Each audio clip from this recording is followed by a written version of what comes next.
Welcome to Baldhead Bible Podcast, making the Bible come to life, featuring the exposit story preaching of Dr. John Katzian.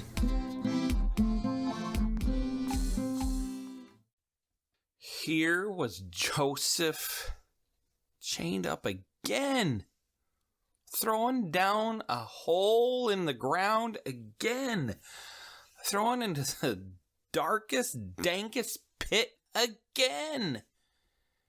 You can imagine Joseph is sitting there with maybe his hands chained to a wall where he couldn't move because of the chains that were upon his wrists and maybe even on his legs.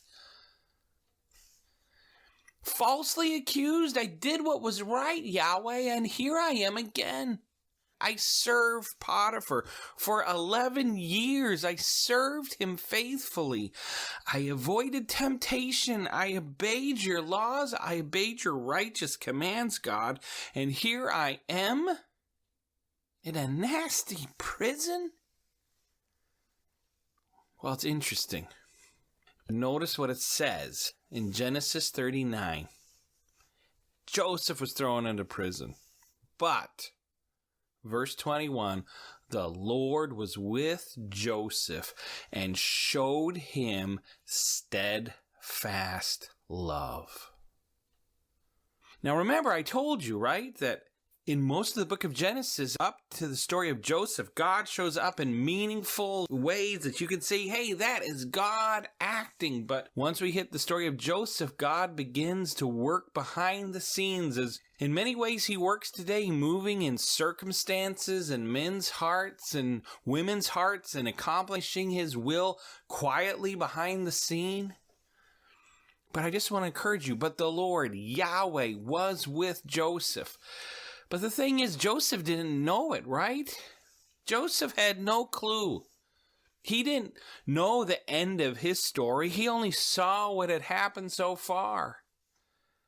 And I want to encourage you guys, some of you may be wondering, where is God at?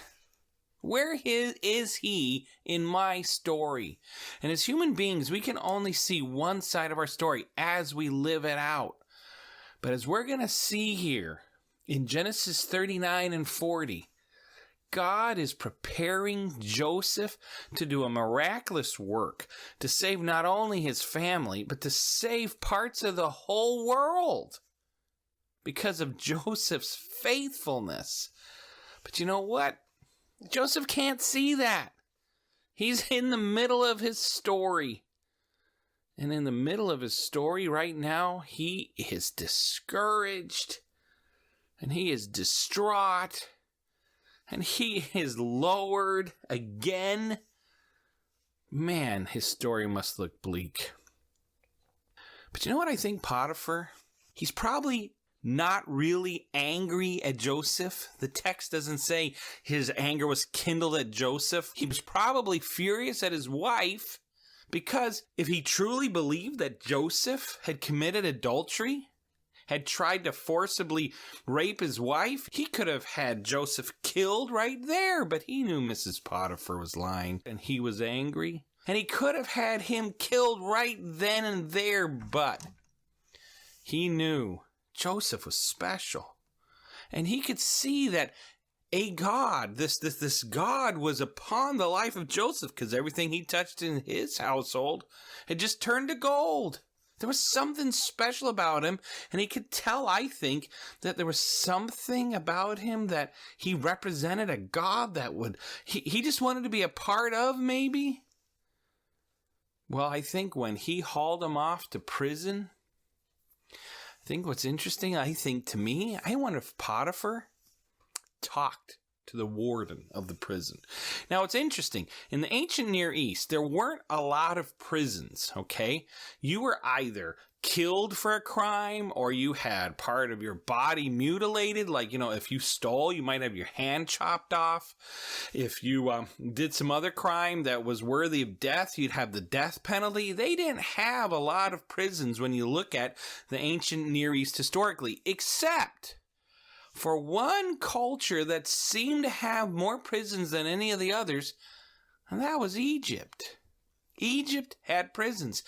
And in ancient documents, they found their prisons had two places. Barracks, where all the people who were like prisoners, but then they would let them out during the day to go work on pyramids or great projects, and then they'd come back and maybe the soldiers lived there as well. And then they had what they called the place of confinement, and that was run by the warden, or the chief keeper of the prison, and he took care of the prisoners that were there. And quite often, political prisoners were thrown into this place of confinement.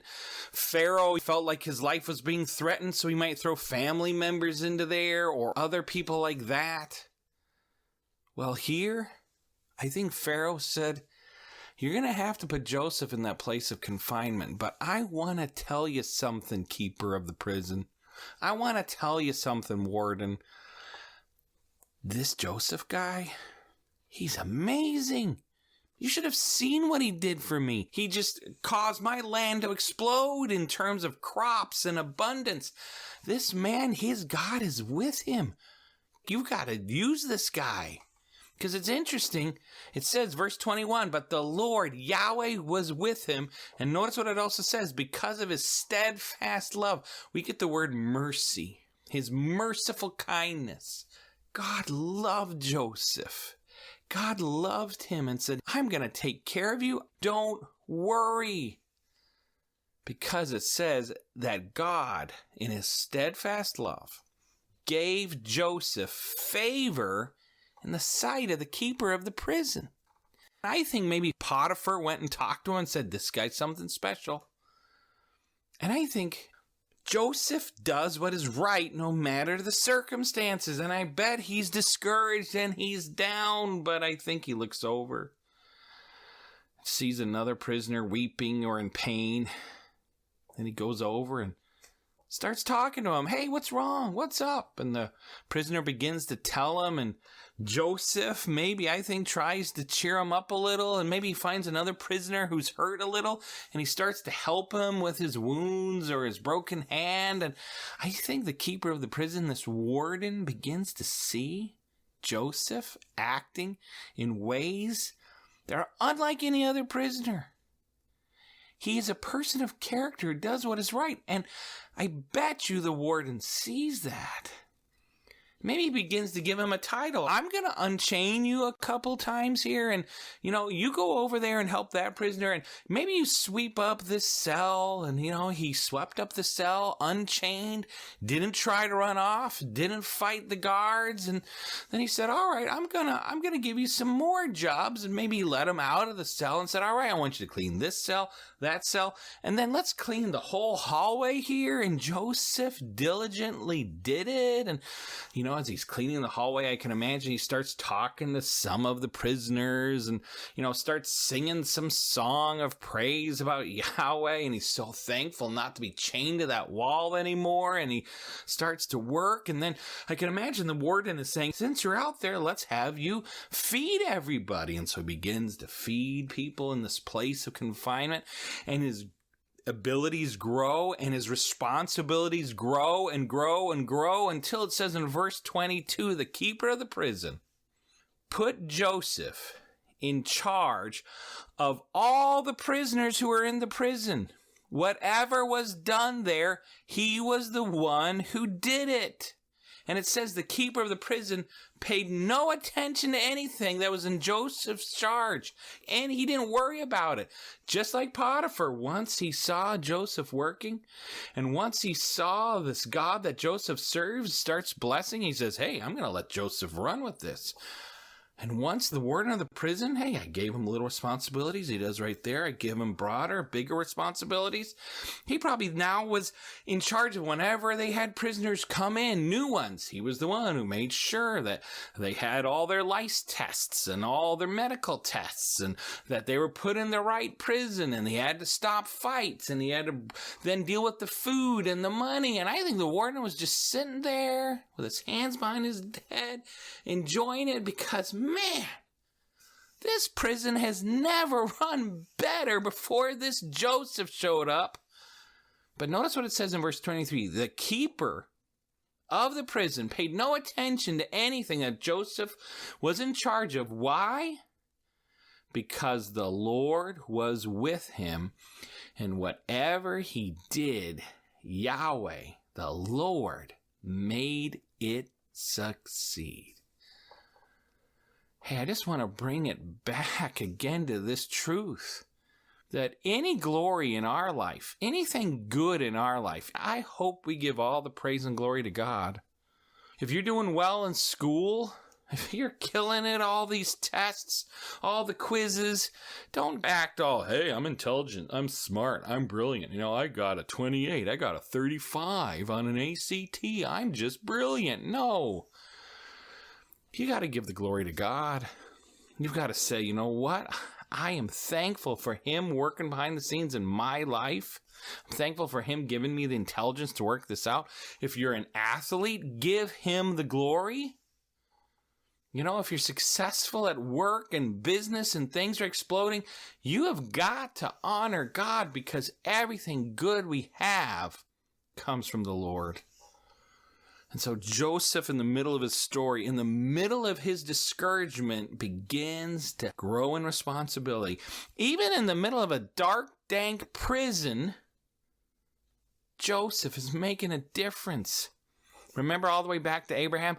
I'm going to bless you so that you will be a blessing. Here again, Joseph, you're a descendant of Abraham. You are blessing people in one of the worst places you can imagine. Because it still wasn't good, but Joseph made the best of the situation and blessed those people, blessed his warden. How?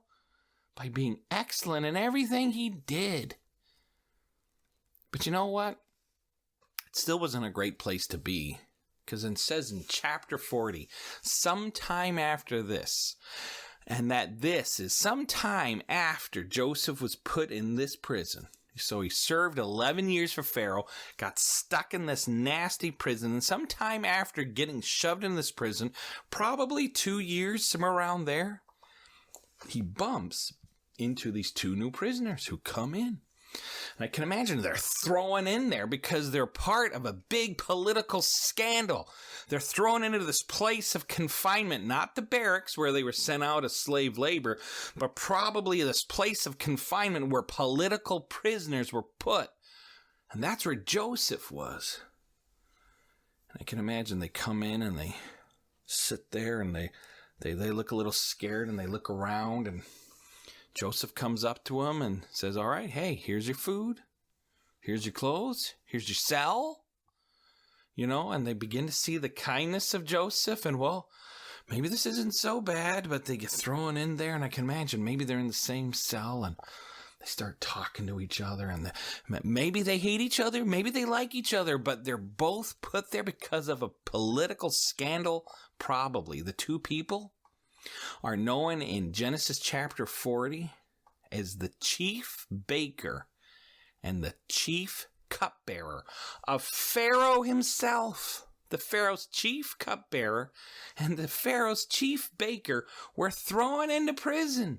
Do you think this is just by chance? Do you think this is just by luck? I don't think so. Well, we're not exactly certain how long they were there.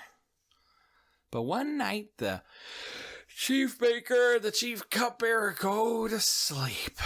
And they fall asleep and, they start to snore. But then they both dream.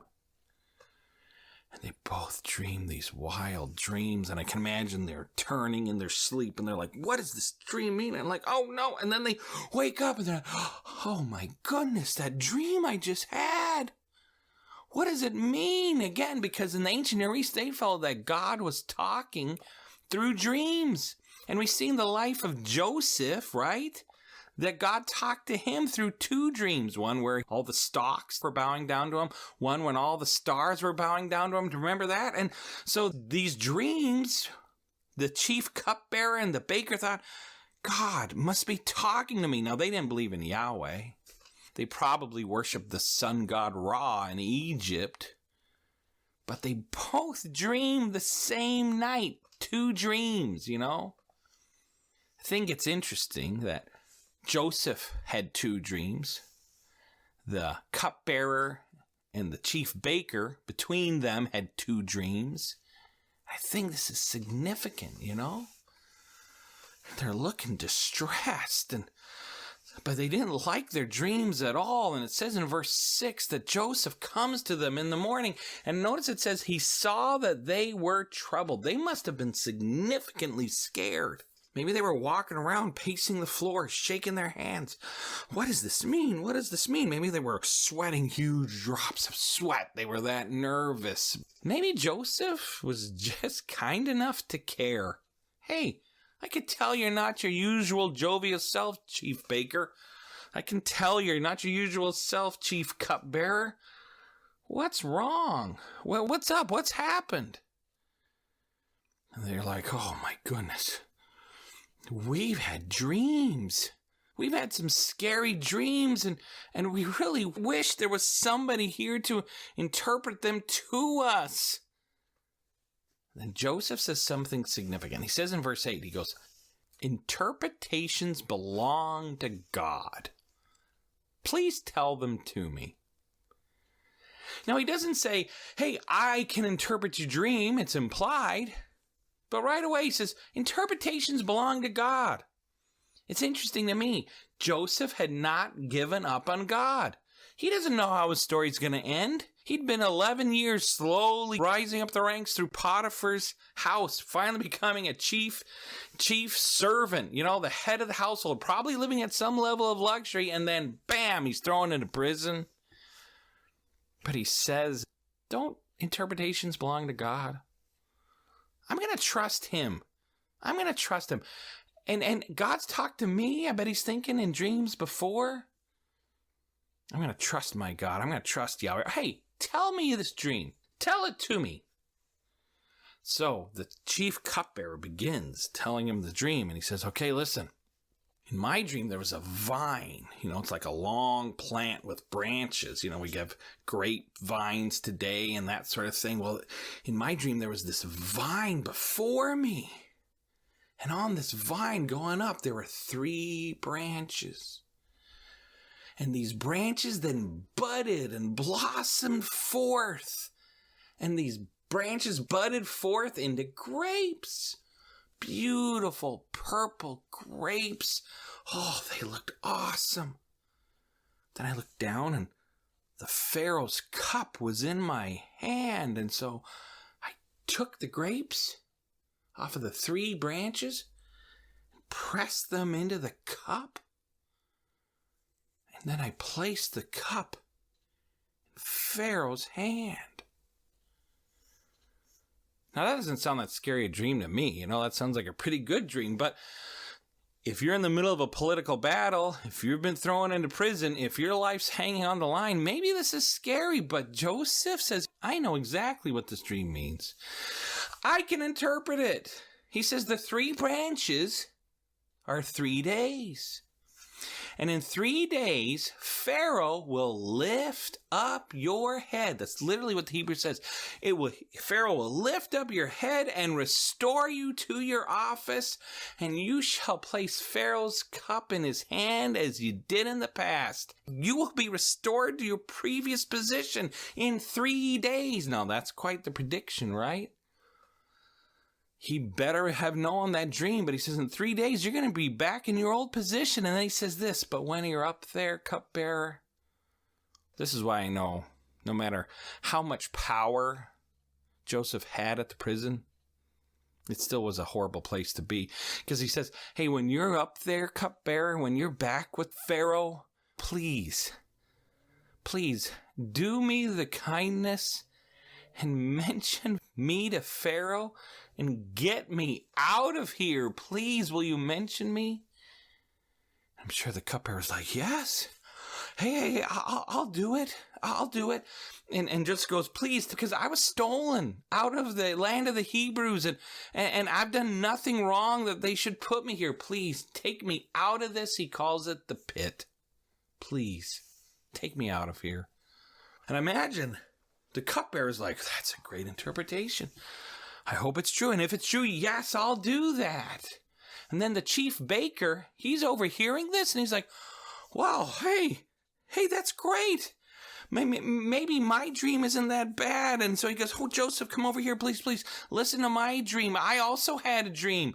And in fact, there were three cake baskets on my head. I can imagine one big one on the bottom, maybe a smaller one on that one, and then a smaller one on top, all bouncing on top of his head.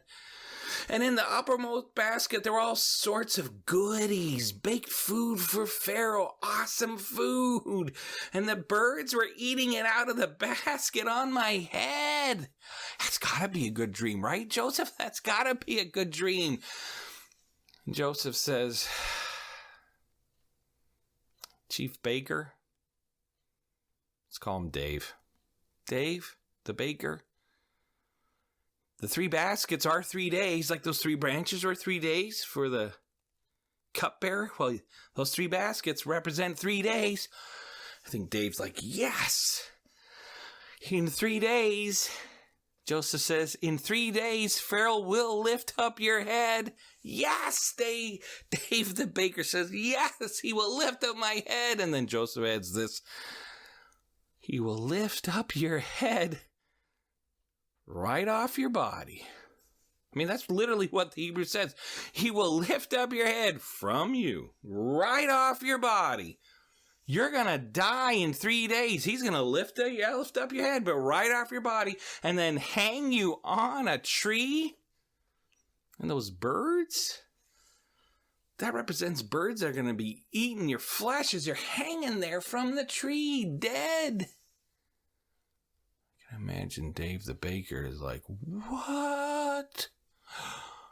And maybe he starts to cry, or maybe he backs off into a corner while Chuck, the chief cupbearer, is dancing a dance. I don't know, but on the 3rd day, which was Pharaoh's birthday, of all things. So maybe the Pharaoh was thinking, you know what? I've searched this matter out. I thought the chief cupbearer and the baker were trying to kill me, but when I look at this, the cupbearer wasn't trying to kill me. It was that evil baker. And hey, I'm celebrating on my birthday. I've left him in prison for 2 days. I miss that cupbearer. You know what a cupbearer did? A cupbearer basically ate all the Pharaoh's food before he ate it. He drank his wine. He ate his birthday cake, just a little bit of it. He ate his chicken and noodles, just a little bit of it. He ate everything the Pharaoh had just to make sure that it wasn't poisonous. And then he would stand there by his side, just an earshot of the table. And so everything that the Pharaoh talked about with his wife or with the other, kings that would show up, the cupbearer would hear all of that. This was a pretty important position. And maybe the Pharaoh's thinking, I miss my old cupbearer. Let's bring him back from prison. But then he's thinking, you know what would also make my birthday great? Let's kill that nasty baker. Number one, he tried to kill me, probably in some big political scandal. But number two, he's probably thinking, my birthday cakes have been a lot better since I threw that chief baker in prison. The cupcakes are better. Man, he was terrible. Let's just hang him. And so, just like Joseph predicted, the cupbearer was raised up to Pharaoh's second, right next to him. And in 3 days, the baker was hung. But notice what it says in verse 23. The cupbearer, right? You'd think, yes, wow, here I am with the king. This is awesome. Right back where Joseph said I was. And I bet Joseph showed the cupbearer kindness in prison, took care of him. But it says in verse 23, the cupbearer did not remember Joseph. He didn't remember him at all. Totally forgot about him. He not only totally forgot about him, he totally forgot about him for 2 whole years. A long time. Now again, we're not exactly certain how long the cupbearer or the baker spent there in prison. Maybe it was a couple months and then they were raised up. But ultimately, we do know this, Joseph at least spent 2 years in this pit. No matter how much responsibility he got, he wanted to get out of this place, but he had to be there for another 2 years. Well, finally, after 2 whole years, guess what happens? Pharaoh has a dream. Man, these dreams are significant in the story, right? Well, here comes another set of dreams. This is Pharaoh himself. He's in control of the whole of Egypt. He goes to bed one night. He lays his head down and he begins to dream. And he dreams he's standing by the Nile. Now, the Nile is still the main river that runs throughout Egypt. And out of the Nile, when it floods every spring, that's how they have the crops grow. And most of the major navigation, most of the ships and everything is done up and down the Nile. This is an important river. And to many Egyptians, the Nile was a god itself. Well, here he was dreaming about the Nile River. He's standing there and looking at the Nile River when suddenly, out of the Nile River, 7 cows come. Attractive and plump. Big udders, big horns if they're, that type of cow. They come out and they're like full and they're healthy, and maybe Pharaoh poked a couple. They are plump. These are good looking cows. They started to eat on the grass and to get even more plump. But then 7 ugly cows, ugly and thin, the Bible says. These are nasty. Imagine zombie-like cows. And they come out of the Nile and they stood by the other cows. And maybe they just looked at each other for a little bit. But then the zombie, nasty, ugly cows ate up the beautiful, plump, wonderful cows. Ate them all up on the bank of the Nile River there. And Pharaoh wakes up and he's like, whoa.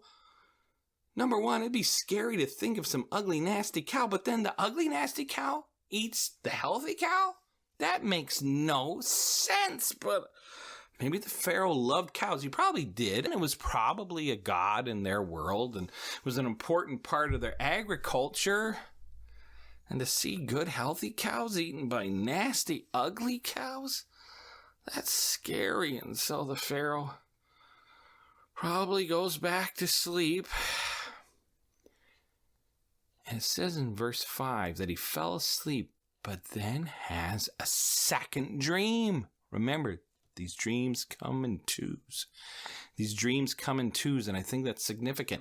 He has a second dream. And behold, 7 ears of grain, plump and good, are growing on one stalk. Maybe he sees a whole field of wheat blowing in the wind.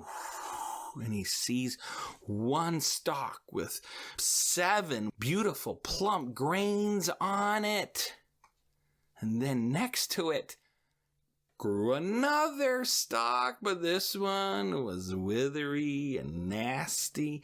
And on that one grew 7 withery and nasty grains. Guess what happened? The 7 nasty pieces of grain, they ate and swallowed up the plump and beautiful pieces of grain. Totally ate the stalk next to it, which I keep thinking that would be a scary dream to me. Little pieces of grain with little mouths. Or was it like one big grain with one big mouth? Either way, that's just weird. Eating it? The nasty cows ate the plump cows. The nasty grain ate the good grain. So it says that the Pharaoh wakes up and he says his spirit is troubled. What does this mean? 7 good cows eaten by 7 bad cows? 7 good grains eaten by 7 bad grains? Oh, I gotta call my wise men. And so he calls them and tells them the dream. And they're like, well, great Pharaoh, we got no clue. Nope, that is some weird dream. What did you eat? Did you have some weird pizza? Did you drink something odd there? I don't know. And the magicians in all of Egypt and all its wise men, None of them, it says, could interpret the dream. 7 good cows. Nope, I can't think of that. Maybe they took tea leaves, looked at the stars. Nope, I can't think of it. There's nothing. And the chief cupbearer, right? Remember, he's right by Pharaoh. He stands beside him, tasting all his food, hearing all his conversations. I think he comes up to Pharaoh one day and says, hey, he finally, thankfully, remembers Joseph. Hello, took you 2 years, Chuck, to remember. Finally, Chuck's like, wait, what am I thinking? Hey, I remember when I was in prison. Please, I remember when you were angry with me and you threw me into prison. Well, we dreamed, me and this chief, remember Dave, the chief baker? Yeah, well, we dreamed and we couldn't work out the dreams, but then there was a young Hebrew there who was a servant of Potiphar. Remember him? Well, he could interpret our dream. And he interpreted it, and what he said came true. I'm sorry, Pharaoh, I didn't think of this before. You gotta talk to this guy named Joseph. So the Pharaoh's like, all right, we'll do that. And go get Joseph out of prison 2 years after he helped the cupbearer. I can imagine Joseph's diligently working away, obeying God, doing what he's supposed to do. But again, he's in some nasty living conditions. And then I can hear he has a knock on the door. Hey, I can imagine the warden is like, I'm sorry, Joseph. He realizes his time is over. You gotta go. What? Says Joseph. Servants from the Pharaoh have come to get you, and they got to get you out of here right away. Pharaoh quickly brought him out of the pit, and I think it's interesting. When they brought him out of the pit, they shaved him and changed his clothes. You know, you are not going to show up before the Pharaoh in a nasty beard and nasty hair, because this was a nasty place to be. So Joseph didn't look his best, and they put him in the finest robes and probably shaved all his hair off so he has that nice bald look, got rid of his beard, and they brought him before the Pharaoh and probably had to fall to his knees. And the Pharaoh says, Joseph, stand up, listen. I haven't been able to sleep for days because I've had a dream and there's no one here who can interpret it. But my cupbearer tells me that when you hear a dream, you can interpret it. And Joseph, rightly honoring God, and I think in a moment of deep courage, says, it is not me, God will give Pharaoh an answer. Now think about that. Pharaoh was a god in that Egyptian culture. The people looked to Pharaoh as a god. But Joseph stands up and says, I'm not going to interpret that dream. My God. He's talking to another person who sees himself as a god, but he's not afraid to represent his God. He says, my God will interpret it. It's not me. It's my God. You little g God. It's essentially what he's saying. Man, that takes faith, you know, because Pharaoh could have had him killed for blaspheming him right there, but he doesn't. And Joseph remains true to his God and says, it's not in me. God will give Pharaoh a favorable answer. So then Pharaoh repeats the dream. 7 plump cows devoured by 7 nasty cows. 7 fine plumps of grain devoured by 7 nasty plumps of grain. What do you think, Joseph? What do you think? You know, it's interesting. Joseph didn't have to go off and, well, let me think about this, you know. Pray about it a couple days. I'm not saying that would have been bad if he had to. But again, God is with Joseph and gives him the ability to interpret dreams. And he goes, the 2 dreams you dreamed are one, actually. And God has revealed to Pharaoh what's about to happen. God has revealed to Pharaoh what God, is about to do. The 7 good cows and the 7 good ears of grain are 7 good years. And you're going to get bountiful crops, bountiful cattle, lots of milk, lots of meat. But then after those 7 years are going to come 7 years of famine. And God's showing to you, Pharaoh, what he is about to do. It's going to be great plenty for 7 years, but then there will arise 7 years of famine that will consume the land. And you're going to totally forget about those 7 years of prosperity. And the plenty will be unknown, it says in verse 31, in the land by reason of this famine, for it will be severe. And then Joseph adds this, and the fact that you dreamed 2, the doubling of that, means that this event, it's fixed. God's going to bring it about soon. And you better do something, Pharaoh. Pharaoh's like, whoa, what should we do? I wonder if Pharaoh's pacing back and forth. And Joseph doesn't even miss a beat. He goes, you know what you need to do? You need to do this. You need to pick, he says, a discerning and wise man. Somebody who's got wisdom coming out his nose, really smart, and set him over all the land of Egypt. And then during the 7 years of prosperity, you need to save about 20% of all the produce of the land. During those 7 plentiful years, it says 1/5, which comes about 20% of all the crops, of all the cattle, all the good stuff, all the produce, and store it away. And let's build these big grain bins and let's store it high there and let's gather all this stuff. And again, we only need 20% so that when those 7 bad years hit, we'll be prepared. And then people can come for food from the other cities in Egypt. They can come to these places where we're holding this grain and this produce. We'll ration it out to them so that people will not perish. But you've got to do it soon. You've got to start planning this out now. Think about what he has to do. If you are going to save 20% of all of a country's produce, you're going to have to right away start building silos or buildings to contain all this grain, and that's going to take planning, and that's going to take work. And Pharaoh's like, you know what? I like that idea. That is a brilliant idea, Joseph. And you know what?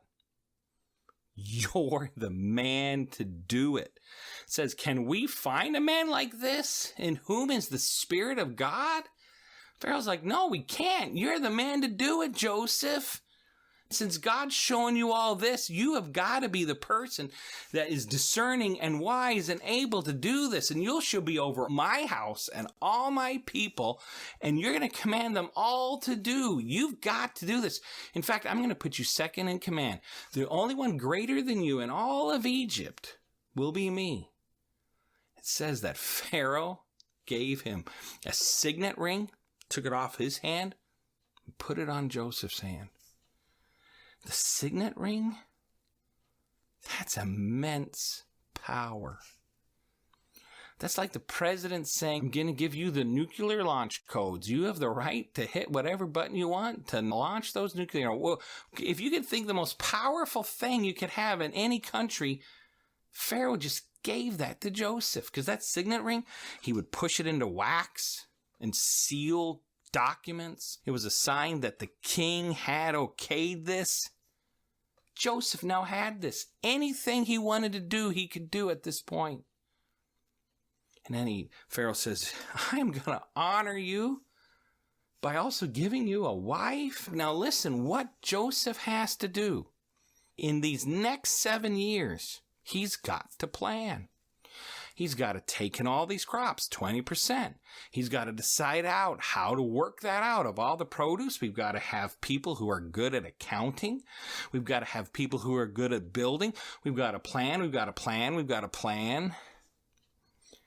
Now, what's interesting to me is here was a shepherd boy, right?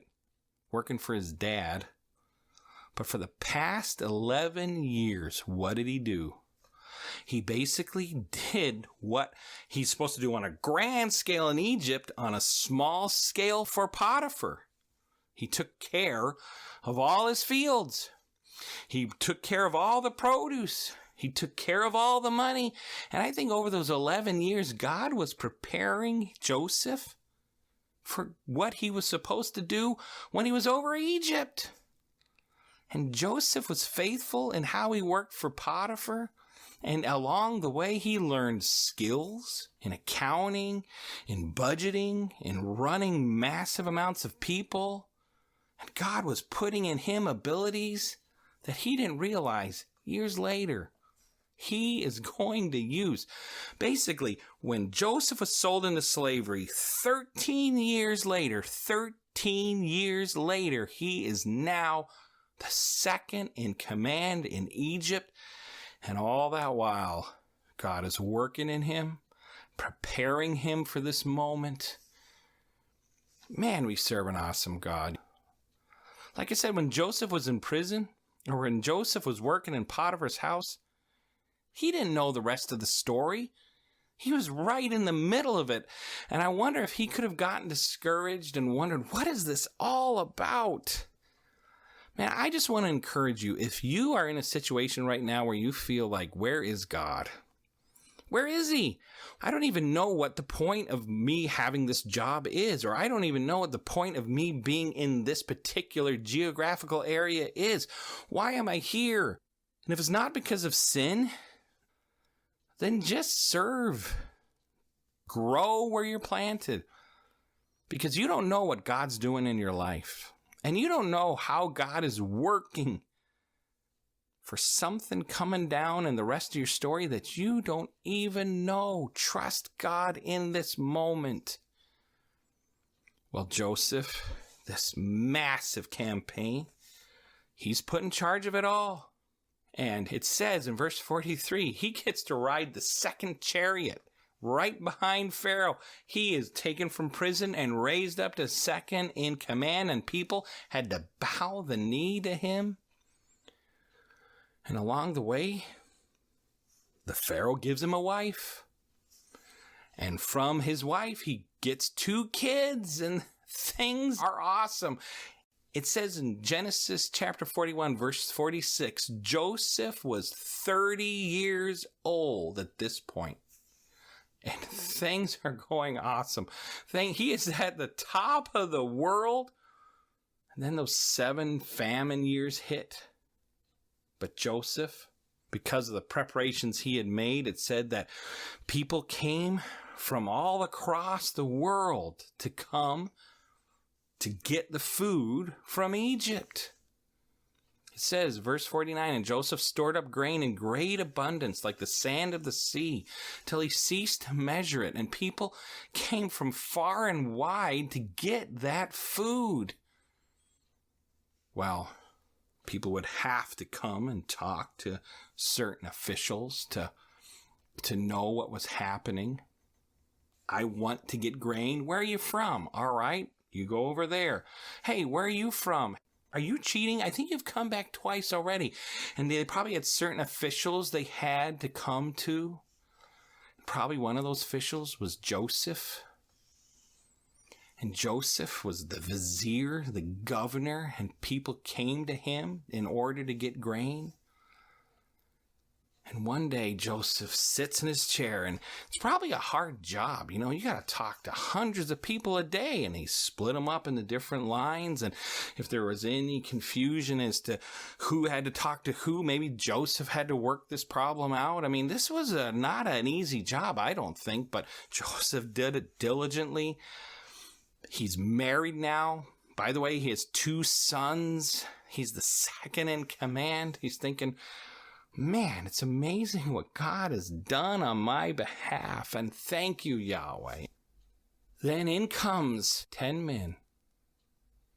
They fall to their knees, and they bow before him. And Joseph looks up, and he says, that's Reuben. That's Simeon.